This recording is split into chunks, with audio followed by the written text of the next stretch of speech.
Hello, I'm John Molesky, and this is Wilson Center Now, a production of the Woodrow Wilson International Center for Scholars. My guest today is Kellee Wicker. Kellee is director of the Wilson Center's Science and Technology Innovation Program. She joins us to discuss that program and also what she and her colleagues are working on in the coming year. Kellee, welcome aboard. Great to have you. And I should also tell our viewers you're relatively new to the position, joined us at the end of the last calendar year. Yeah, thank you. Thank you for having me, John. And I'm just really enjoying being a part of the Wilson Center. Well, it's fantastic to have you with us as well. Let me start. We'll do a little time travel here. We'll start with today, because I know that coming up after this interview, you're going to be moderating a really interesting session with the mayor of Miami. Could you tell our viewers about that? Yeah, so the mayor of Miami is in town for the U.S. Conference of Mayors winter meeting. And so we were lucky enough to be able to grab some of his time. And he'll be joining us for a fireside chat. Looking forward to really unpacking some of the really cool stuff he's doing with digital assets. He's been really a leader on finding ways to leverage Web3 technology, blockchain technology for to solve city problems with innovative solutions. So I think I'll be looking forward to hearing more from him about how he's trying to use NFTs to boost local business, which I feel like no one really has thought about that. What are NFTs? Tell for NFTs. People who don't know. Yeah, so for a lot of people, their most familiar version of this will be the Bored Ape Yacht Club. You'll see these pictures of monkeys on people's profiles who are involved in cryptocurrency and blockchain. Essentially, NFTs are a way to monetize digital art or use tokens for other uses. So NFT stands for non-fungible token. That's not important if you don't work in this business. But essentially, it's that kind of the story you hear a lot of people talk about is the Mona Lisa is out in public, right? Anyone can look at it, anyone can share an image of it, but somebody owns the Mona Lisa. Right. NFTs are similar. The question is always, well, how do I own a digital image that anybody can send to me? Well, because at its core, that image belongs to someone. These have been used most frequently in terms of tokens for rewards programs, or tokens that are used as the foundation of a community where people kind of share these different things, and it forms the basis of a community or a forum where people have these like-minded interests. But you're seeing those grow more. One really interesting use of NFTs I've seen recently was the Chinese blank paper protest movement minted a series of NFTs to kind of get their message out there. And because NFTs are on the blockchain, which is sort of this immutable, trustless, decentralized file storage system in its most simplest form, it is very difficult to censor. And so for the Chinese protesters, that was a really unique way to get around some of the internet censorship that we see in China sometimes and have their voices be heard. You know, in a less serious manner, I guess this has been in the news recently when former President Trump was selling collectible trading cards as NFTs. That's a whole nother story for another time. The time travel aspect of this, for those of you watching this interview, is that by the time you see this, Kellee will have conducted this interview with Francis Suarez, the mayor of Miami. So if you'd like to watch that, if you come to wilsoncenter.org and you click on the Science and Technology Innovation Program and find the tab for past events, you'll be able to watch what I'm sure is going to be a terrific event when Kellee does it in a few minutes from now. So now we'll go back in time, since we started with what's coming up for you later today, and take a look at the program itself, the Science and Technology Innovation Program. If people visit the website, the tagline says, "Bringing foresight to the frontier." You know, sounds like marketing jargon. Tell us about what that means and what the mission and focus is of the program. So we're really kind of focused on looking at this bleeding edge of science and technology. It's hard enough to stay current when you actually work in these fields.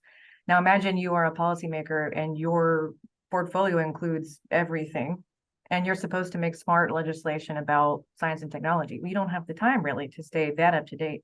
So our role is to unpack the things that are happening in science and tech, bring voices together in the room to talk about what are the challenges with these new developments, what are the opportunities, and how can we recommend to policymakers what they should be looking out for, how they should be thinking about crafting legislation that doesn't stifle innovation, but that protects people.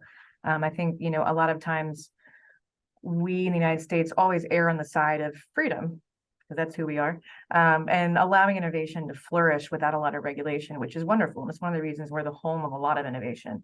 But that means that now, a few years down the road, from some of the biggest changes in the tech economy, we're dealing with the fallout of a system that has had very little oversight and that now kind of controls personal identity, our security even. And so policymakers are really being asked to do a lot of huge things, and there's so much in the balance here. And so voices at Wilson can be a part of that discussion to help people understand what is AI, what do I do about it, what is quantum science, and how can that change what's coming next, and everything in between. So do you see your audience as really anyone who needs to know something about technology, whether they are scientists or whether they are lay people? Yeah, I think that's our goal really, is to make science and technology accessible and digestible. At the Wilson Center, we're always focused on actionable recommendations for policymakers, but we're also looking at the wider audience. How can we get them up to date? Because even if you are yourself a biologist, that doesn't mean you understand science writ large. And so it's good to have someone who can make these things and explain them in a way that makes more sense to people who don't have this depth of knowledge required to necessarily really grok everything right away. That was a very techie way to say that. No. And I imagine a really valuable resource to people on Capitol Hill who are dealing with issues that are increasingly technological in nature and often on tight deadlines where they have to make a vote and they got to figure out what this is all about in a short order. Yeah. They,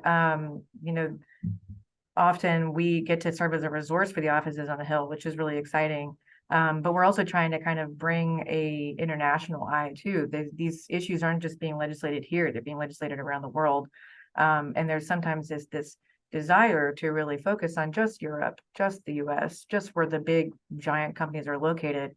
But we're seeing an explosion of the tech economy in Africa, in Latin America, in Asia, and so we're also always trying to push the boundaries of how we think about technology and science. Yeah, and a lot of these technologies we're talking about are borderless, so countries don't really matter that much in the big scheme of things.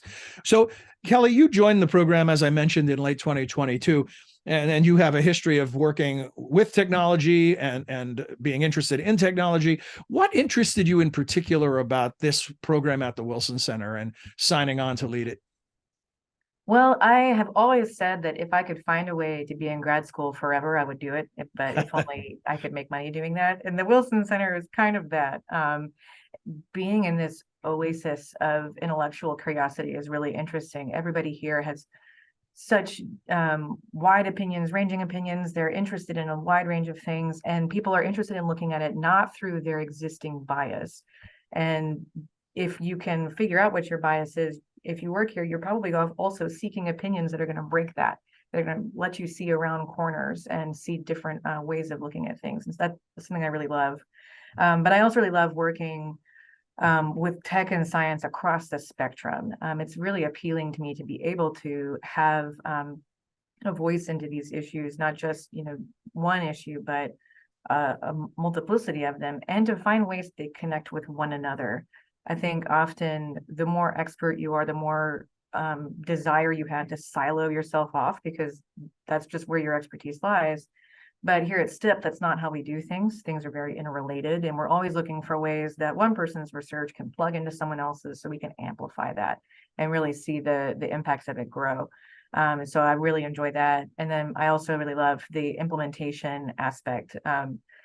The fact that Wilson serves as this bridge to where research will actually hit the road. I like that. I've always been a little resistant to joining the ivory tower and writing, 90-page papers that 3 people will read. I really like being part of that handshake between policymakers and researchers and helping get those really deep insights in front of the right people for those to actually affect change in the real world. I love that answer for so many reasons. You hit on so many key points, but one is somewhat sentimental in that our former director, the legendary Lee Hamilton, I once heard him talking to a group of new fellows and scholars from around the world and telling them that, you're going to love it here because it's like going back to college and having access to all these classes, but no staff meetings and no students to deal with. And I think your answer suggested that as well. So tell us about the current projects that you and the staff are working on. It's a lot. We have to touch kind of It was a everything. preview, a sampling. Yeah.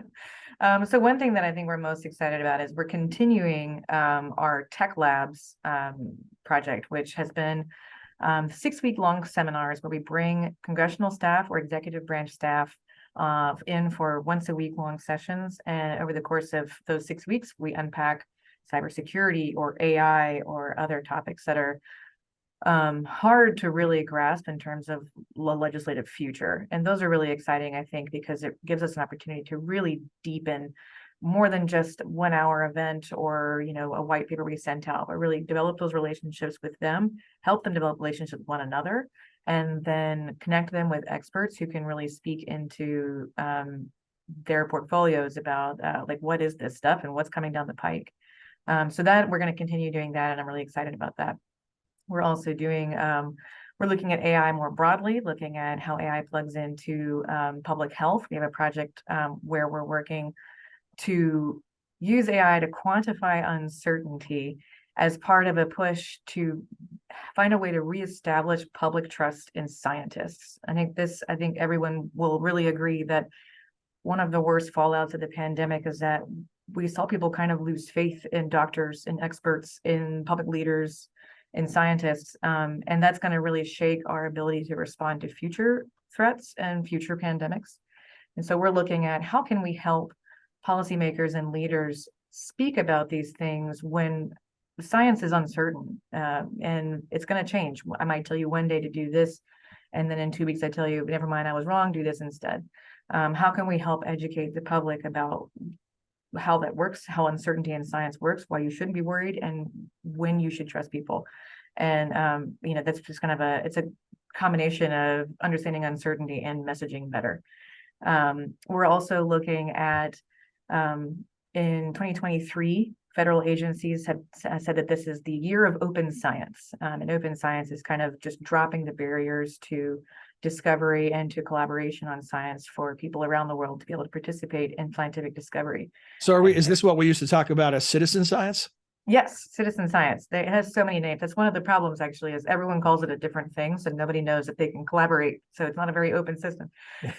But so with this year of open science, we are working to convene heads of agencies around the U.S. government to talk about how can they talk about open science, how can they collaborate with one another, and then we'll be doing some topical convenings as well to look at specifically how does open science apply in each of these areas. And how does open hardware, which is where we see things like 3D printing, we've seen people do 3D printing of like prosthetic limbs and things like that. How does that fit in with the work that we're doing around the government? We are also doing more on public health, looking at public health as a tool of diplomacy.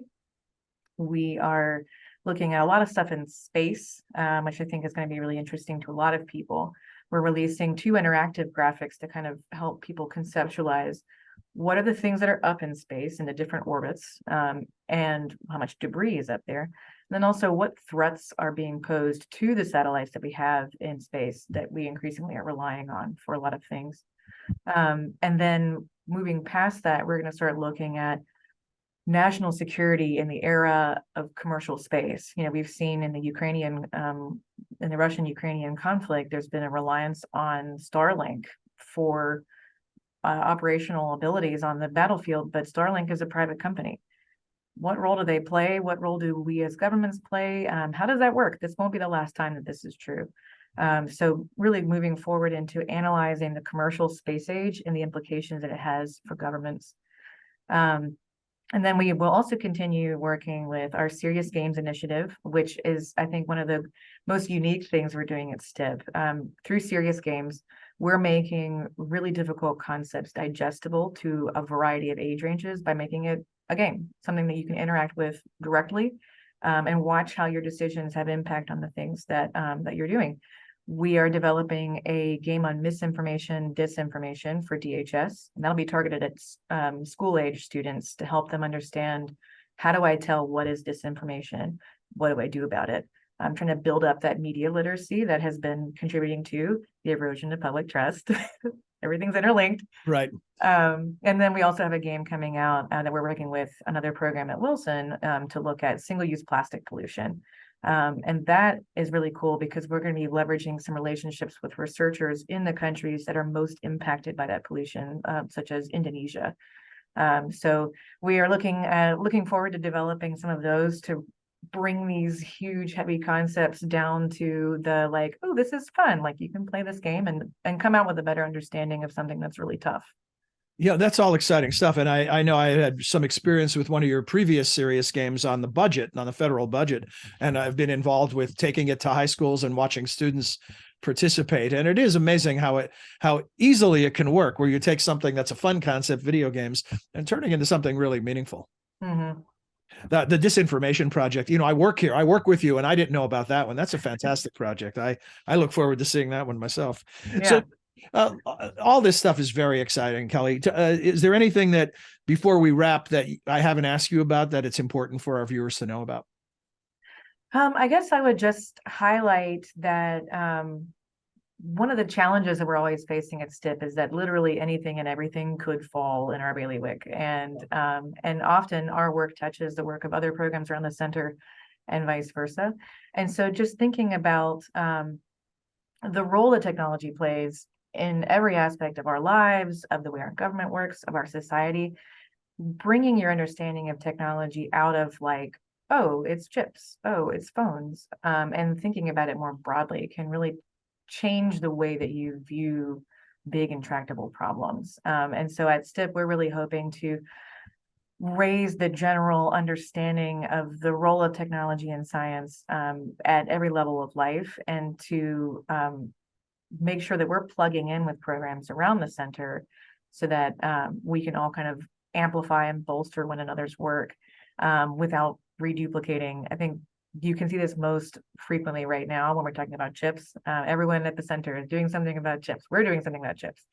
And so always looking, one of our big challenges will be to collaborate with people effectively and find the way to talk about technology without bringing it into this very technical, hard to relate to realm. We want to keep it accessible for everyone and bring the layman into a deeper understanding of these concepts. Not for scientists only is the phrase that it pops into my mind as well. Well, I'm sure you'll do a great job of that. Your energy, your vision, and your enthusiasm for this is really impressive. And thank you for sharing all of this terrific information with us today. Yeah, thank you, John. And I should tell our viewers too, as I mentioned earlier, come to wilsoncenter.org. If you click the programs tab, you'll find the Science and Technology Innovation Program. You can track all of those projects that Kellee told you about today and see all the other resources available. Kellee, thanks again. And to our viewers, thank you for joining us. Hope you enjoyed this edition of Wilson Center Now, and that you'll join us again soon. Until then, for all of us at the center, I'm John Molesky. Thanks for being here.